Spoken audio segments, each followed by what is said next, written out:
We started the discussion on functions of several variables, and in that we were discussing the calculus concepts on functions of several variables. The first concept is about limit of a function, right?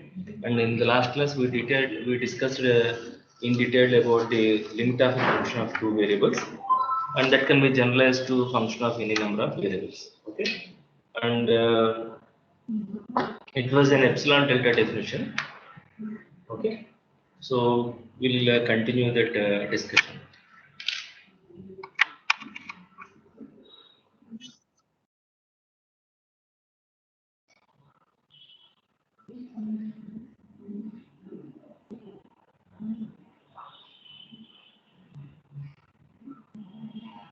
Okay. So this is what we were discussing earlier.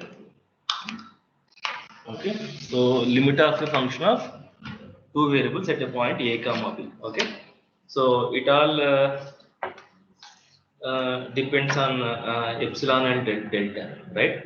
So whenever for every epsilon delta greater than 0, there exists a delta greater than 0 such that whenever the distance from the point to the a comma b ordered by a comma b is less than delta, then modulus of f of x comma y minus l must be less than epsilon.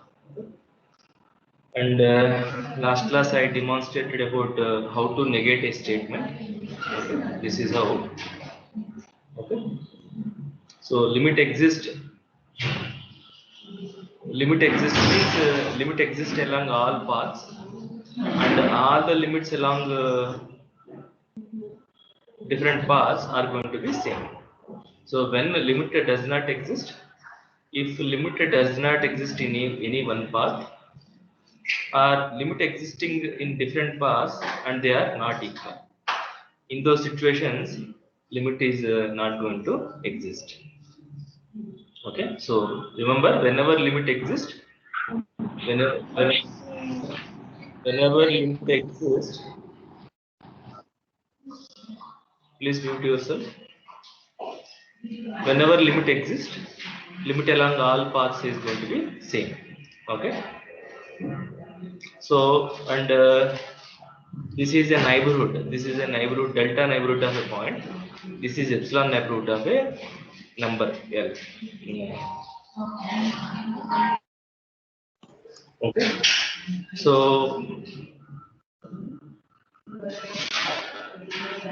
I think there is a mistake here. Please let me correct this. L is a number. F of x comma y is also a number. What is the neighborhood of a number? Not a disk. Neighborhood of a point is a disk, but neighborhood of a number is a line segment. That is what I said. So you will not have this. So you will have only this part. So I made a mistake in my last class. Let me correct it. So this is L minus epsilon to L plus epsilon. In case if you have drawn the diagram, please erase that diagram and draw like this. Okay. So if I write 0 less than means I'm talking about a deleted neighborhood. Deleted neighborhood of a point is a disk without center, and neighborhood of a number is a line segment. It's an open interval. L minus epsilon to L plus epsilon. Is that okay? Shall I proceed?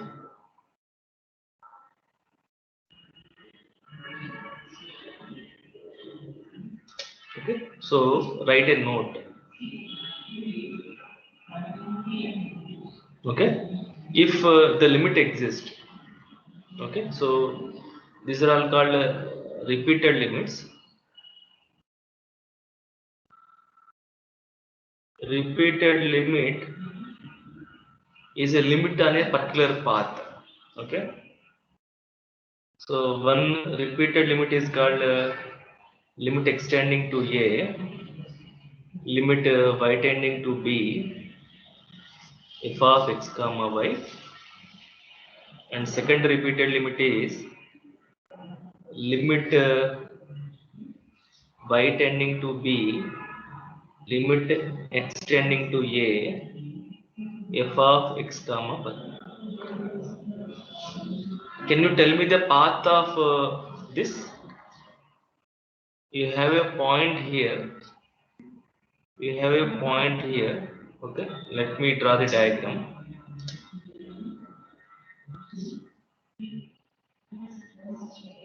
Okay, so let us say the point is here, a comma b. Okay, let us say x comma y is somewhere here, neighboring point. So here in this repeated limit, which one you are applying limit y tending to b? That means there is no change in x variable. Okay, y tending to b means what? X comma y is here, there is no change in x, means x will be here only, but y is tending to b. So which path it will take? It will take this path. Can you see this? Y limit to y tending to b. This is b, this is a. Y tending to b means this direction. After that, when you apply limit y tending to b, after evaluating this limit, this is going to be function of x. There will not be any y variable because you are evaluating the limit. To that function of x, if you are allowing limit extending to a, what path you will take? What path it will take? Now there is no change in y. You are allowing extending to a. That means it will take Left. extending left path. Okay, so this is called, let us say this is path 1. Is it clear to all of you? Okay, now what path the second repeated limit will take? First you are allowing extending to a, there is no change in y, you are allowing extending to a. Extending to a means what? It will be like this only, no? X is tending to a. So after allowing limit extending to a, outcome is function of y. So when you are allowing y tending to b, what path it is going to take?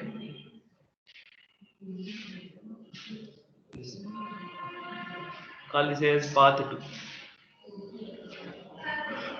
Can you see this? Are these two paths not special cases of this limit or not?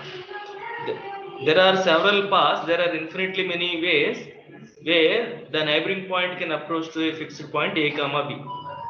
And there are these two are two special cases of this. Among infinitely many paths, there is one path, okay, and there is another path through which the point is approaching to the fixed point a comma.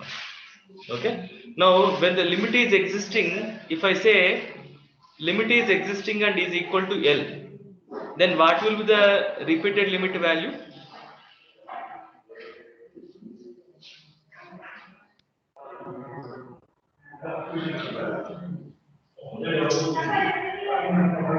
When I say limit exists and equal to L, then what will be the repeated limit value also? L. That is also L. Do you agree? Because limit along all paths existing means limit along these two paths also exist and will be equal. Therefore, these two will be equal. So from this, what is your understanding? Whenever simultaneous limit exists, that implies repeated limit will exist and both limits will be equal. Do you agree? And Yes, sir. Yes. now, if I say repeated limits are existing and equal, does it mean that a limit always exists? No. Not necessarily. You should say not necessarily, because it may be true, may not be true. Is that okay? Because there may be some other path on which a limit may not exist, or that limit may be different from these two paths.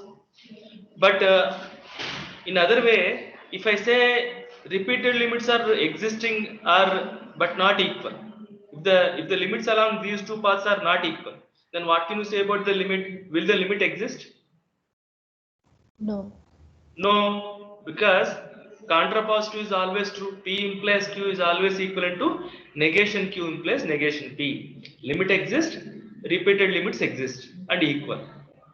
And repeated limits not equal means limit does not exist. These two are equivalent statement. Do you agree? Okay, so that we are going to write it as a note. Okay, write it as a note.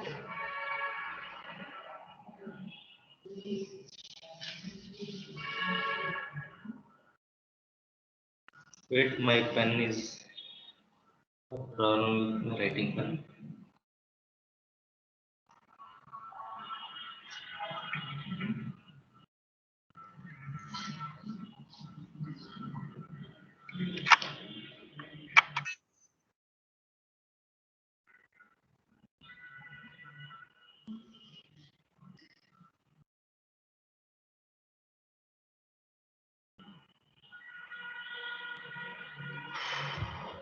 Right.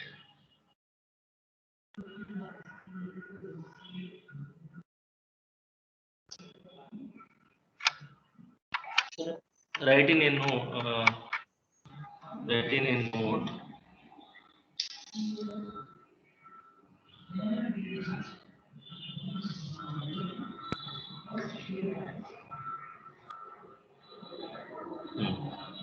Note.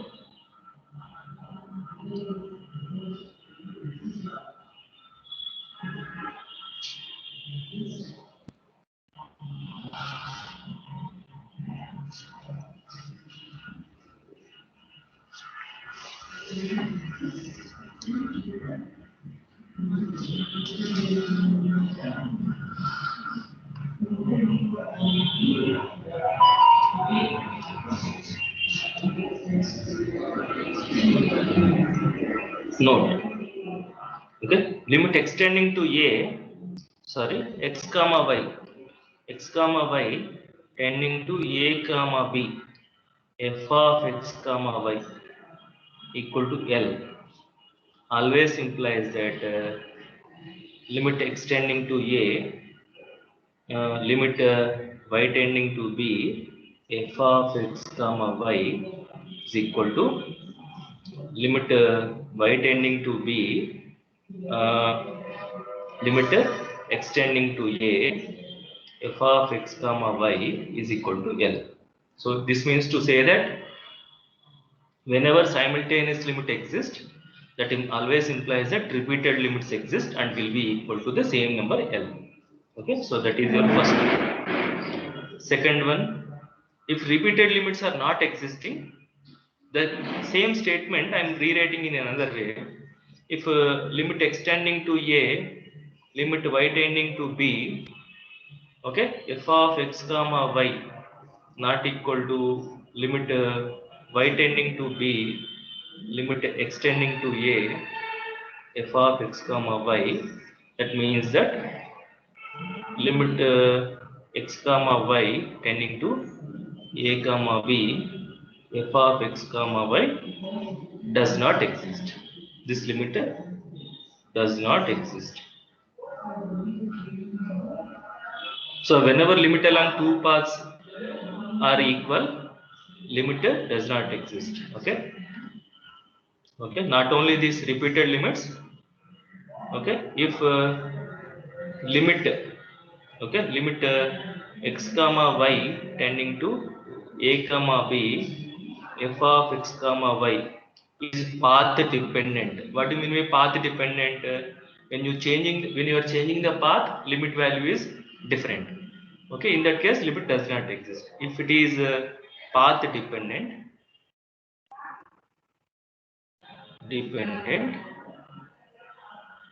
then limit does not exist. Okay. To exist the limit must be path independent. That means whatever the path you choose, you should get the same limit. Limit should exist and you should get the same limit. Okay. Now we shall quickly discuss about continuity and see one or two problems. Okay. Now what do you mean by continuous function? when do you say, let us talk about function of single variable. When do you say a function is continuous at a point A? Whenever x extending to A, f of x is equal to L equal to f of A. For continuity, the limit must be equal to the functional value. Then only we say the function is continuous at that point, right? Because if the function, therefore function should be defined, limit should exist, and both must be equal. Then only we say the function is continuous. So any one condition is not satisfied, then the function is not going to be continuous. If the function is not defined, or limited does not exist, or both are existing but not equal, in all these cases the function is not going to be continuous. We say it is going to be discontinuous. In a similar way, whenever the simultaneous limit, whenever x comma y tending to a comma b, f of x comma y is equal to L, and if this L is equal to the functional value at a comma b, then we say f of x comma y is said to be continuous at a comma b, at the point a comma b, and this is vice versa. This is vice versa. Okay, so whenever limit exists and equal to the function value, we say it is continuous at the point. Continuous means this is a property. Okay, so if any one of the condition fails, okay, it is not going to be continuous, it is going to be discontinuous. Okay, so write it as a note. The function will be discontinuous in the following cases. F of x comma y is discontinuous at a comma b in the following cases. Are you writing in your notes? Yes, sir. Yes, sir. Okay. So what is case 1? Case 1. When it will be discontinuous? Case 1, limit x. If the limit is not existing, then it is going to be discontinuous. Okay. F of x does not exist. In this case, it is going to be discontinuous. What is case 2? F of a comma b is not defined or undefined. Is undefined. Okay. Next, what is case 3? Limit existing, function is defined, but they are not equal. They are not equal. If limit x comma y tending to a comma b,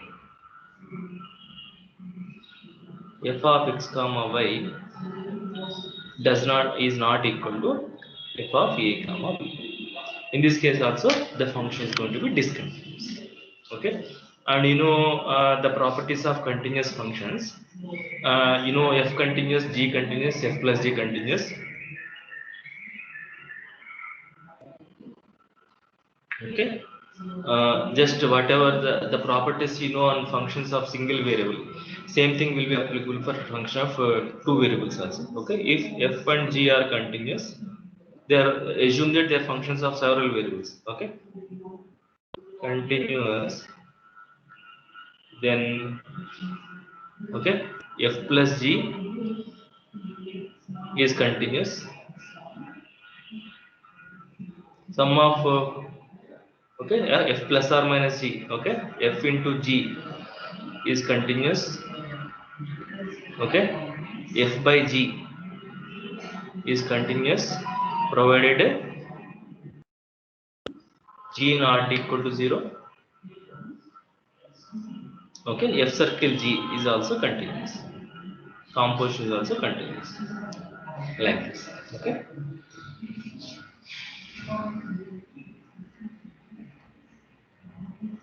shall I proceed?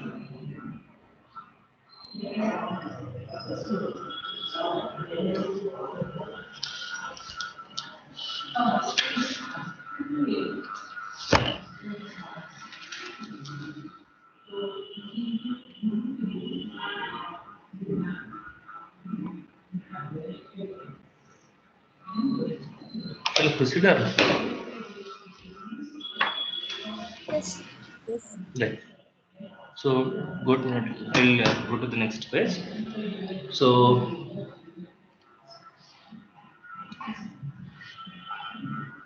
we shall see some problems. Okay.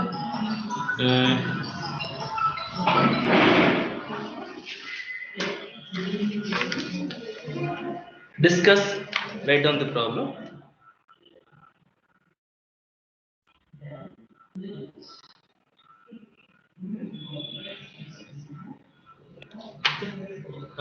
Discuss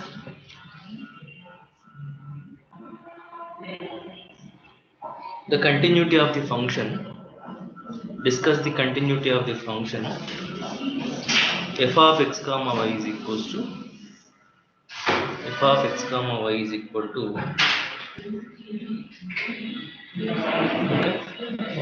x square minus y square x square minus y square by x square plus y square whenever x comma y not equal to 0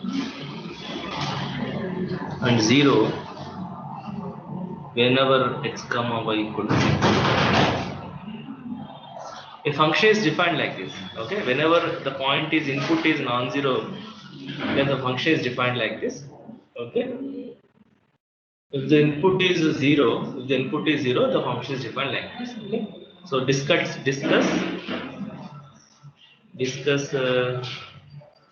the continuity. Discuss the continuity at all. These kind of problems are very important. Discuss the continuity at all. Okay.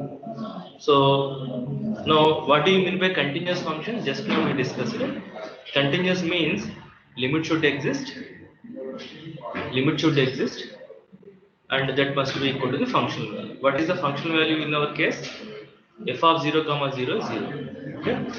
So first of all, we shall check whether the limit existing or not. In order to have the limit, the function must be path independent. If you observe function is path dependent, then limit does not exist. If the limit is not existing, then it is going to be discontinuous. If the limit is not existing, it is going to be discontinuous. Okay. So you consider the limit. X comma y tending to 0. F of x comma y. So limit x comma y tending to 0 comma 0. Now what should I replace with f of x comma y? Is x comma y 0? X comma y is tending to 0. It is not 0. So which one I have to substitute? This one or this one? First one or second one? Which one I have to substitute in place of f of x comma y?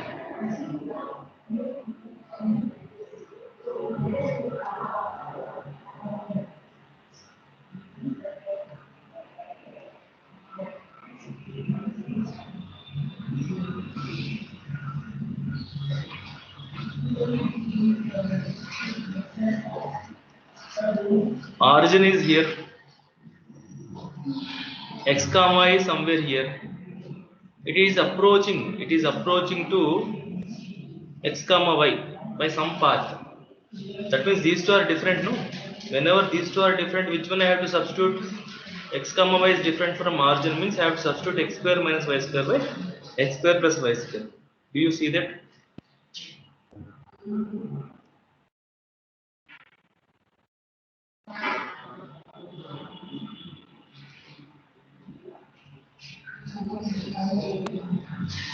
Are you there?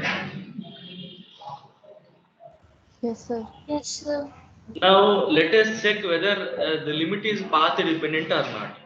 Okay, there are several paths. There are straight line paths, there are parabolic paths, there are circular paths, and so on. Right? So if it are limit existing, limit along all straight line paths must be same. Limit along parabolic paths must be same, and so on. Right? So what I will do, I will consider a straight line path. What is the straight line path equation? The line is passing through origin.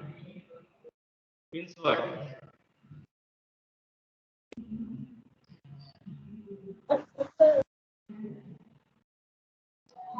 What is the line equation passing through origin? Y equal to mx. Y equal to mx. Okay. So there are several paths. Okay. So the point x comma y may be here. The point x comma y may be here. The point x comma y may be here. It may be anywhere. Okay. So let us choose y equal to mx path. Okay. And the output must be independent of the path. You should get a constant value. Okay. Let y equal to mx. So that means what? Y is a depending on x. Y is dependent. So whenever x is tending to 0, whenever x is tending to 0, you can say that y is tending to 0. Okay. Therefore, now instead of telling x comma y tending to 0 comma 0, I can simply tell x is tending to 0 because automatically y is also tending to 0 because y is depending on x along this path. Okay. Therefore, what will happen? Limit x comma y tending to 0 comma 0, f of x comma y becomes limit extending to 0 x square minus how can I now I can replace y with mx whole square by x square plus mx whole square. Okay, now take x square common and simplify. Limit extending to 0. If I take x square common, 1 minus m square by x square into 1 plus m square. So when I cancel x square and x square, what is remaining is 1 minus m square by 1 plus m square, which is a constant. What is of a constant? Constant 1 plus m square. Now is this value unique or not unique? Tell me.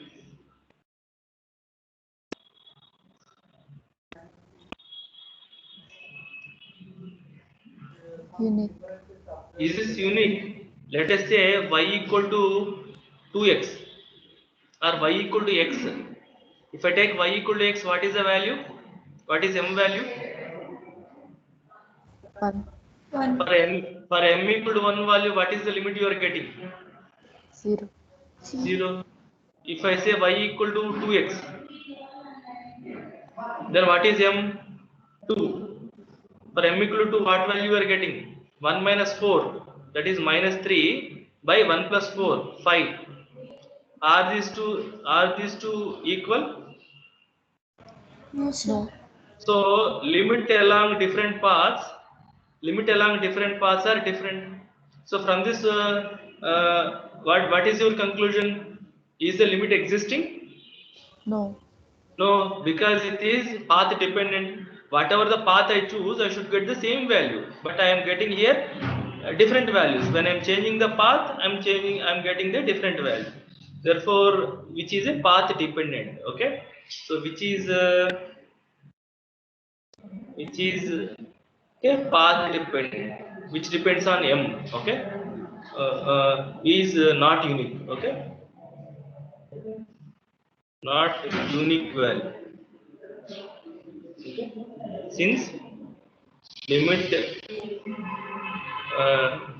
varies as m varies. Okay. Therefore, limit x comma y tending to 0 comma 0, f of x comma y does not exist.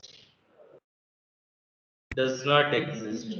So whenever the limit not existing, what can you say about the continuity? Is the limit continuous?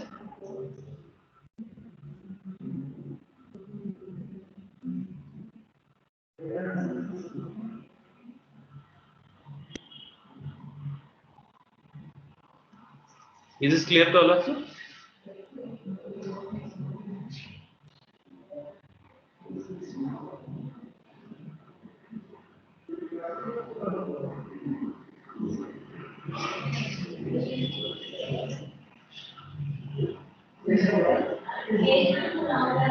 Shall I proceed?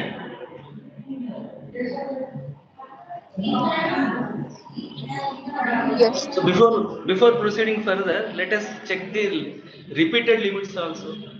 For this problem, let us find out the values of the repeated limits. Okay. In the previous, let me continue here. Okay. So, you take sec problem number 2. Okay. Compute repeated limits. Compute the repeated limits for the previous problem.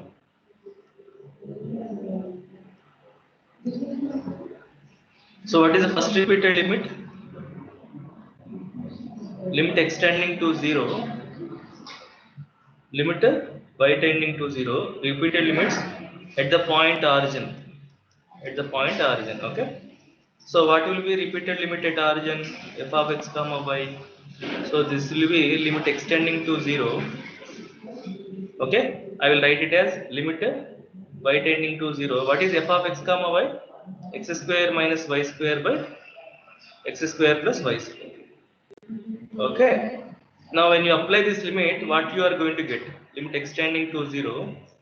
When I allow y tending to 0, you are going to get x square by x square. Can you see that? X square minus 0 by x square plus 0. So, what is this? Limit extending to 0, 1. What is this value? 1. Limit of a constant is constant. But on the other hand, if I take limit y tending to 0, limit extending to 0, f of x comma y, what do you get? This is limit y tending to 0, limit extending to 0, x square minus y square by x square plus y square. This is what? Limit y tending to 0. Now, when you allow extending to 0, 0 square minus y square by 0 square plus y square. That means what? What do you get? -1. Yes, minus 1. Okay, so this is limit y tending to 0, minus 1. What is this value? Minus 1. So from this also you can say that left limit repeated limits are existing but not equal. Therefore, what is your conclusion?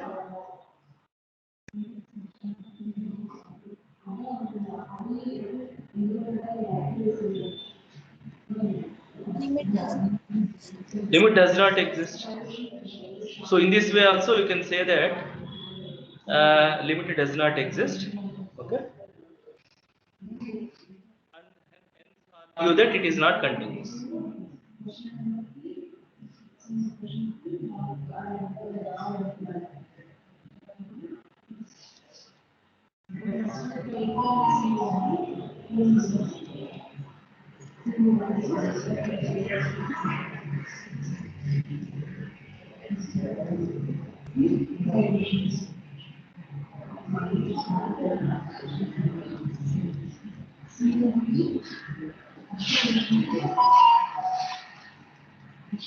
Is this clear to all of you?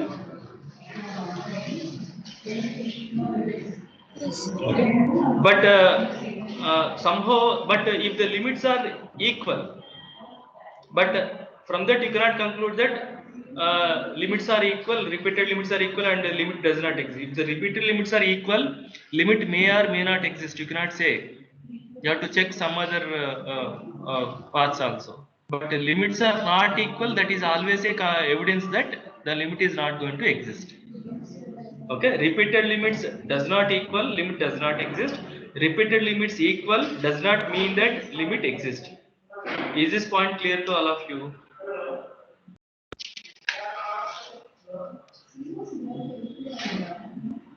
Shall I proceed? Yes, sir. Now we will discuss about partial derivative. I think you learnt partial derivatives in intermediate. Did you?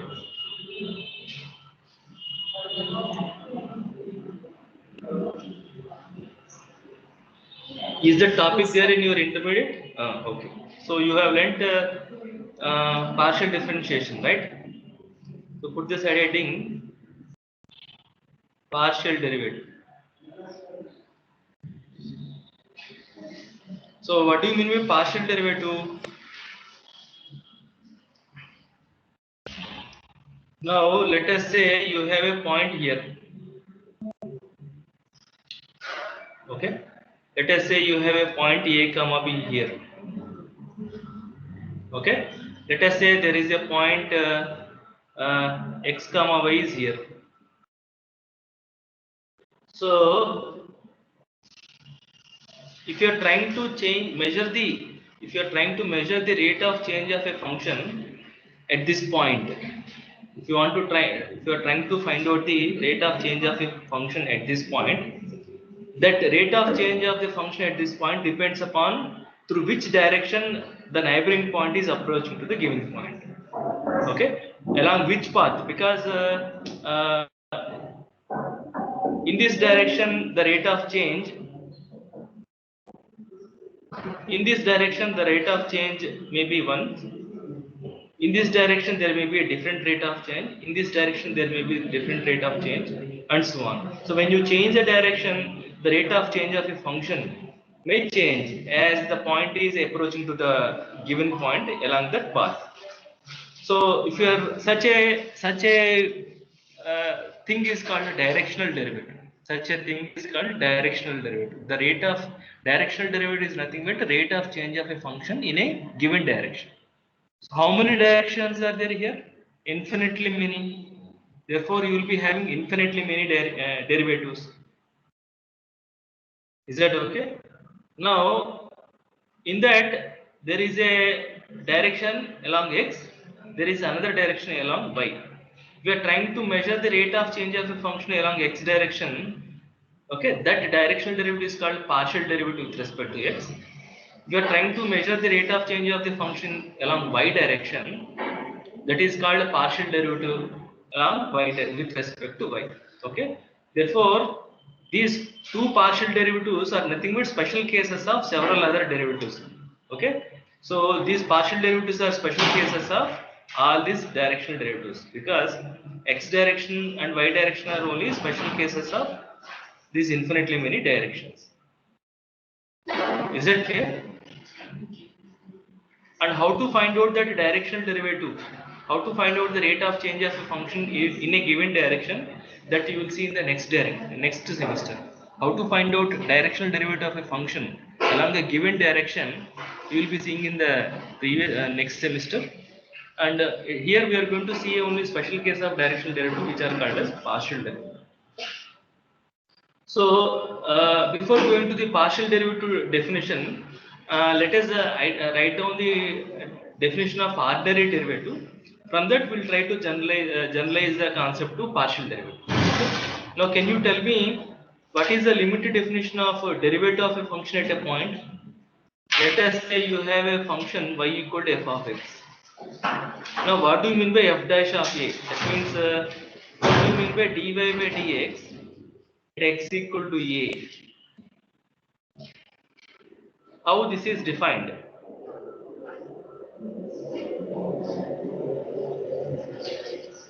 Do you remember? Limit extending to a, f of x minus f of a by x minus a. Whenever this limit exists, then that limit is denoted with f dash of a. Instead of denoting this with L, okay, this L is denoted with, this L is replaced with a specialized symbol called f dash of a. F dash of a is nothing but limit of this function as x is tending to a. Okay, so if this limit existing, then we say derivative is existing at that point. And you know, geometrically, derivative of function at a point is nothing but the slope of the tangent to the curve at that point, because the chord becomes a tangent as a point is approaching to a. Now we can rewrite this in a slightly different way. If you are considering x minus a equal to h, then what will be x? A plus h. then what will be the limit whenever x is approaching to a? See here, x is here, a is here, x minus a is nothing but the distance h. So whenever x is approaching to a, what happens to h? Can you tell me? H tending to 0. Therefore, how can I rewrite the definition of f dash? X tending to a is nothing but h tending to 0. Now x, I can replace x with what is x now? A plus h minus f of a by what is x minus a? H. Do you understand? So this is the derivative of a function at a particular point.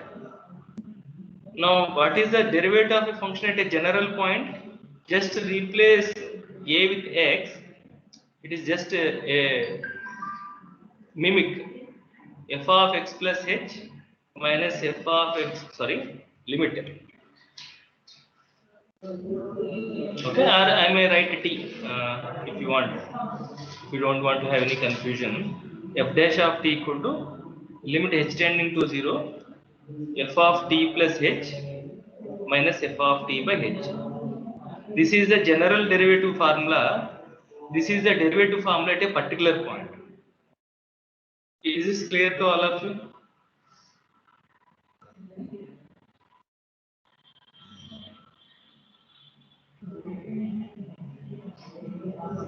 Yes.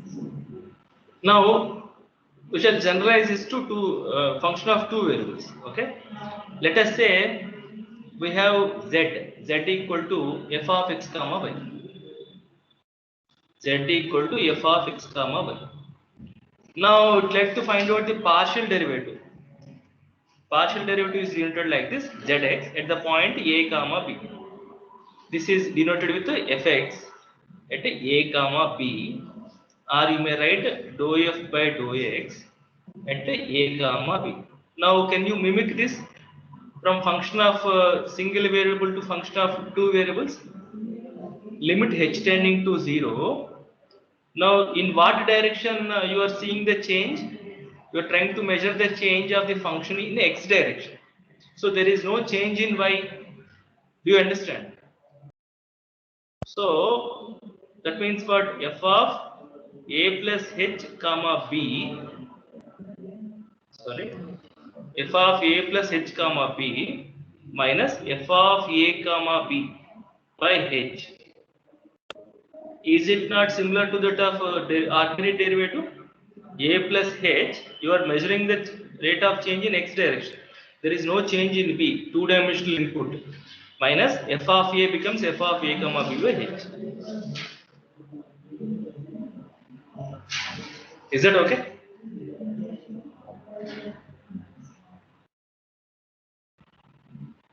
Now can you tell me how to define the partial derivative with respect to y?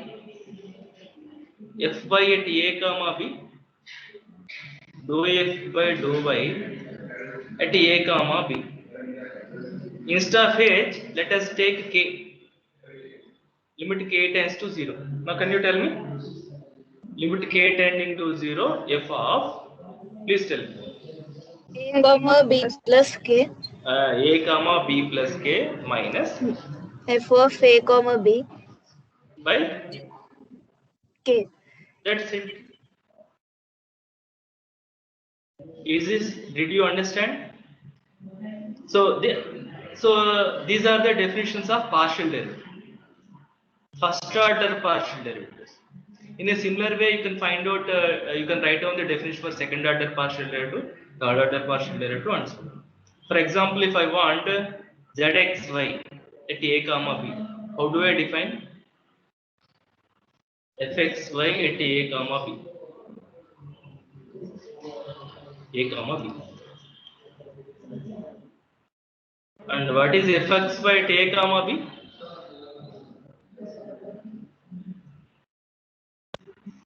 Okay, which one you are applying first? You are applying first with respect to x, later you are applying with respect to y. Okay, that means dou square f by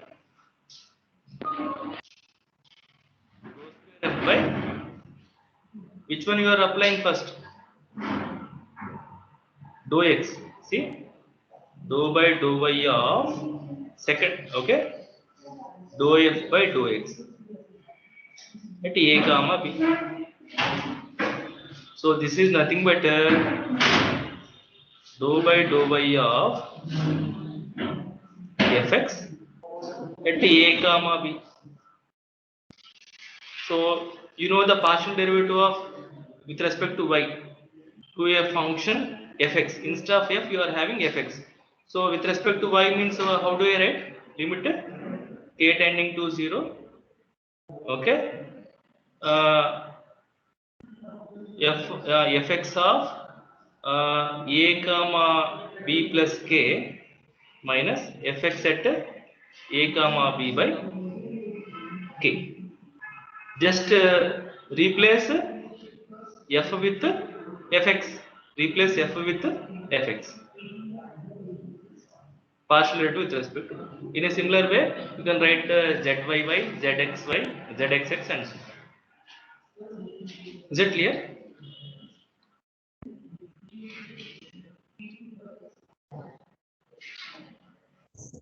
Yes, sir. Right. Remember, these are all called second order partial derivatives. Previous one are called first order partial derivatives. Okay. And how do we do the differentiation? It is if you want to differentiate with respect to one variable,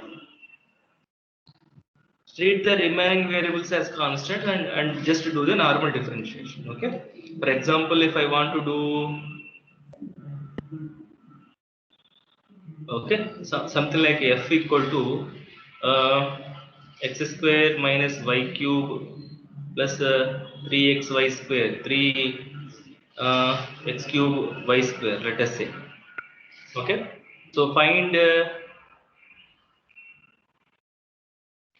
okay fx, fy, fxy and fyx.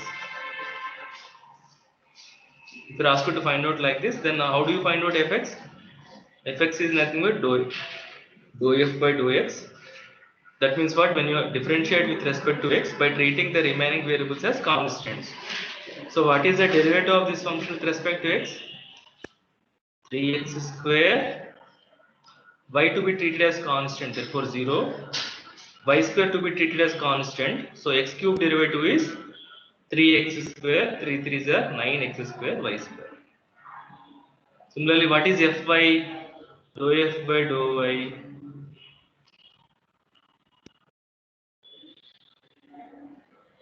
minus 3y square plus x to be treated as constant. Y where in fx. yeah, I agree. X square derivative is 2x. Okay. Now here x square derivative is 0, y cube derivative is 3y square, and y square derivative is 2y. So this is 6xy. Now what do you mean by fxy? Fxy is fx of y. That means you have to differentiate fx with respect to y. Fx is here. That a differentiation with respect to y means what? What do you get? 18 x square y. It should be 6x cube y. Where? Fy. I forgot x cube. Is that clear? Is that fine now? Okay. So fxy is fx with respect to y. Okay. That means with respect to y means what? 2x derivative is 0 and y square derivative is 18. Now what is fyx? Fyx is what? Fy with respect to x. Where is fy? Fy is here. This you differentiate with respect to x by treating y as constant. So this is 0. Differentiating with respect to x means what? 3 6 are 18. 18 x square y. So here also you are getting 18x square y. Here also you are getting 18x square.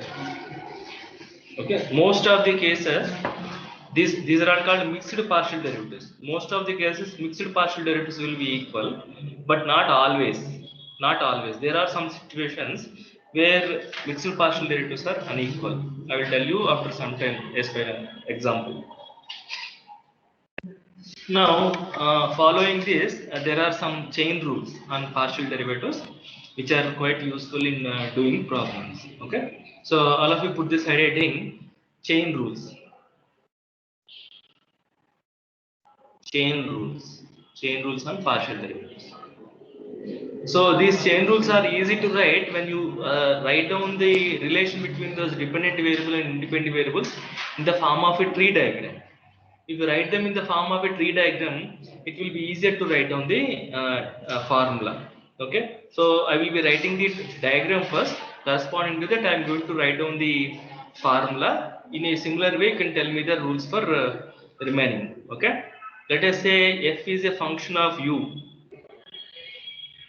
U is a function of x and y. Okay, these are all called leaves. This is called root. If there is more than one leaf, then partial derivative will come into picture. If there is only one children, if there is only one leaf, ordinary derivative will come into picture. So from root to leaves, how many paths are there? F to u, u to x, one path. F to u, u to y, different paths. Okay, therefore you will have two partial derivatives. What are those? Dou f by dou x, dou f by dou y. Okay, when you are walking along the path, if it is having only one child, apply ordinary derivative. If it is having more than one child, apply partial derivative. So start from root, reach to the leaf. Here how many children are there? F is having only one child. So ordinary derivative will come into picture or partial derivative? df by du into, when you are walking along the same path, multiply the derivatives. When you are changing the path, add the expressions. Okay, f to u. Okay, and from u to x, because f to x you have to start from f, reach to x. So u to x, u is having two childs, therefore you have to write partial derivative. Dou u by dou x. Now can you tell me the expression for dou f by dou y? So this is nothing but f dash of u into ux. Can you tell me the definition for dou f by dou y? F to u, f to y can be reached from f to u, u to y. F to y means what? df by dy, sorry, df by f to u, df by du into dou u by dou y, which is nothing but f dash of u into uy. Is this okay? Yes, sir. Now I will write another tree diagram. Tell me the chain rule. F is having two children, x and y. Y is having only one children. Now tell me, how many leaves are there finally?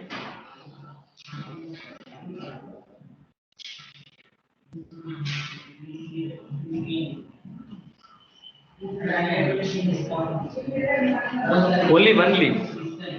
Can you see that? So ordinary derivative exists or partial derivative exists? Ordinary. Okay, so I will just take 5 more minutes and then stop the class.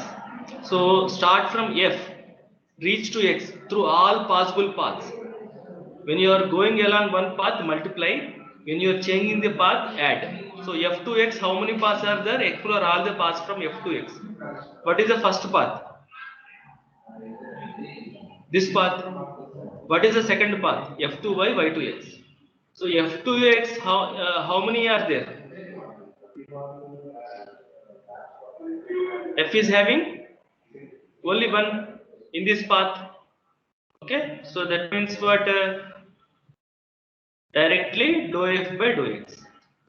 Dou f by dou x. I said whenever there are more than one children, apply partial derivative.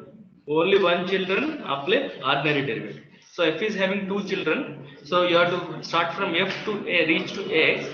So I am applying dou f by dou x. This path is over. Now I have to change the path. So add, again start from f and reach to the leaf through all possible paths. So what should I write? df by dy or dou f by dou y?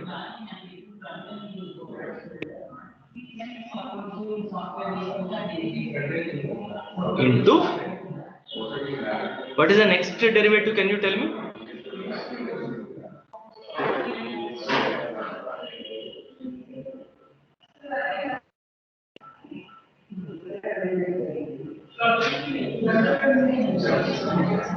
dy by dx. That's it, dy by dx, because f is having only one children.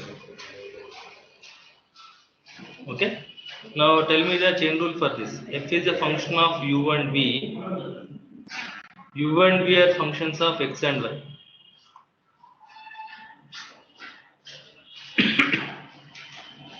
How many leaves you are seeing? One leaf or two leaves?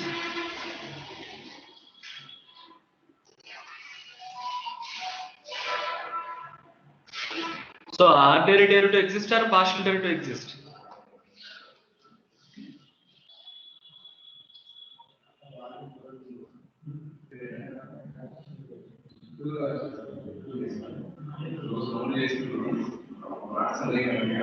Please respond quickly. Finally, how many leaves? So what are those partial derivatives? Tell me. Dou f by dou x, dou f by dou y. From f you have to reach to x. How many paths are there from f to x? F to u, u to x one path. F to v, v to x another path. There are two paths. You have to join these two paths by addition. Each path to be written using multiplication. Can you tell me the formula quickly? F to u, u to x. That means what? Dou f by dou u into dou f by dou u into, again u is having two children, therefore dou u by dou x. This is over, plus again dou f by dou v into dou v by dou x.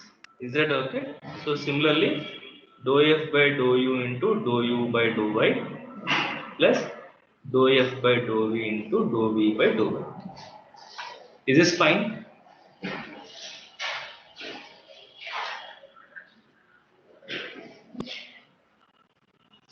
Okay. Yes. So based on these chain rules, okay, we'll do some problems in the next class. Okay. Is that fine? Yes, sir. Right. So when you are coming, are you coming to the college tomorrow? Yes, sir. Okay. So whoever is yet to submit their notes, come and tomorrow with updated notes. Okay. And those